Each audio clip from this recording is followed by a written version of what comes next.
Certainly, we have a need for a strong intelligence community and a strong conventional defense. But many of those same people who will go back and suggest that we must fund these obscenely expensive programs that drive massive profits for companies like Booz Allen Hamilton and the Chertoff Group, for whom Michael Hayden is a principal, it's all about the money. If you look at the concerted effort by both many of these congressmen, the Peter Kings of the world, the Mike Rogers, the Michelle Bachmans, the Dutch Ruppersbergers, to demonize my son, to focus the issue on my son, and not to talk about the fact that they had a responsibility to ensure that these programs were constitutional.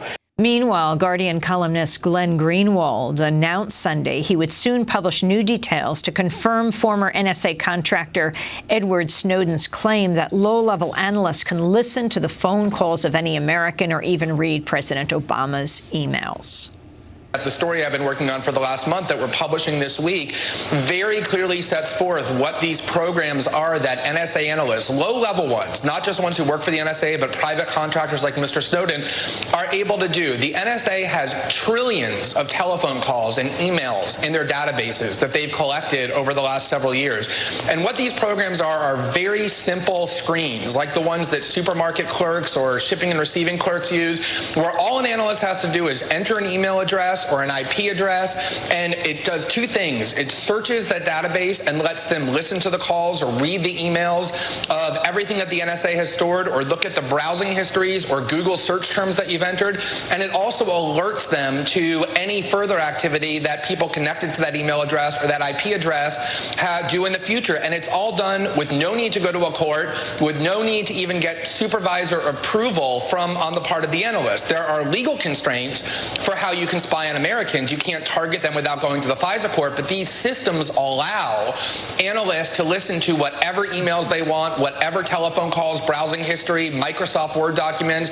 It's an incredibly powerful and invasive tool, exactly of the type that Mr. Snowden described. And NSA officials are going to be testifying before the Senate on Wednesday, and I defy them to deny that these programs work exactly as I just said. That was Guardian columnist Glenn Greenwald speaking Sunday on ABC's This Week. Now, Greenwald expected to testify, not in person, not coming into the United States, but by video link from Brazil Wednesday at a separate congressional hearing alongside other critics of NSA spying. Later on the same show, Republican Senator Saxby Chambliss of Georgia disputed Greenwald's report. He is vice chair of the Senate Intelligence Committee. I was back out at NSA just last week, spent a couple of hours out there with high-level and low-level NSA officials, and what I've been assured of is that there is no capability at NSA for anyone without a court order to listen to any telephone conversation or to monitor any email. In fact, we don't monitor emails. That's what kind of assures me that what the reporting is not correct, because no emails are monitored now.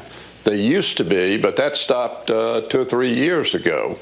So I feel confident that that there may have been some abuse, but if it was pure accidental. All of this comes as Attorney General Eric Holder sent a letter to the Russian Minister of Justice last week, insisting the United States would not seek the death penalty against Edward Snowden and would issue him what it called a limited validity passport good for direct return to the United States. The letter also offered reassurances that the U.S. would not torture Edward Snowden. Well, for more, we remain with Michael Ratner, President Emeritus of the Center for Constitutional Rights and a lawyer for Julian Assange and WikiLeaks, which is involved with helping Edward Snowden get from Hong Kong to Russia. Michael, this letter that was sent by Attorney General Eric Holder to his Russian counterpart that says we will not torture or kill Edward Snowden. You know, it's not worth anything, Amy, and it's laughable. It's sad that the U.S. has to write such a letter, that it won't torture people or kill them. But in fact, it's meaningless. First, it's not necessarily enforceable by Ed Snowden. But even more importantly, think about how the U.S. defines torture. The U.S. doesn't really think that anything it did under the Bush era was torture, with the exception possibly of waterboarding. So that means Ed Snowden can be subjected to every enhanced interrogation techniques, lights on all the time, loud noise, cold temperatures, hot temperatures, strapped into a chair. All of the, quote, enhanced interrogation techniques are allowed under U.S.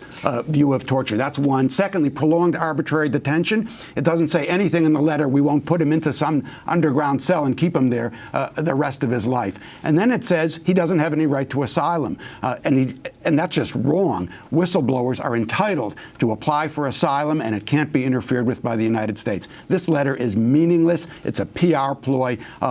People shouldn't even look at it. Let me just quote more from Attorney General Eric Holder's letter that he sent to the Russian justice minister. He said, Mr. Snowden will not be tortured. Torture is unlawful in the United States. Holder went on to say if he returns to the United States, Mr. Snowden would be brought before a civilian court convened under Article of the United States Constitution and supervised by a United States district judge. Holder also added, quote, we believe that these assurances eliminate these asserted grounds for Mr. Snowden's claim that he should be treated as a refugee or granted asylum temporary or otherwise. Michael Wren. It's what I said. I mean, torture is illegal in the words of the United States statute, but the United States has redefined torture so that it no longer complies with international law and includes enhanced interrogation techniques. Secondly, the reason for asylum is, one, how he will be treated here and not get a fair trial, which I've just indicated, but it's also because he's a whistleblower, and he's one who has revealed publicly important information about human rights violations by the United States. He's entitled to refugee status because of that. Holder doesn't even address that. Now, the issue that the breaking news last week that he would be issued temporary asylum in Russia, what happened? Why is he still in the airport? I don't know the answer to that, Amy. All I know is on that issue, I know what I read. That so far that something with the paperwork has been filed up or something like that. And as far as we know, he's still in the airport. Can he get a fair trial if he returns to the United States? Absolutely not. Ask yourself if Bradley Manning's getting a fair trial, and think about what would happen to Ed Snowden. Ed Snowden has a lot of support. Bradley Manning has a lot of support as well, but they're still not getting fair trials in the United States.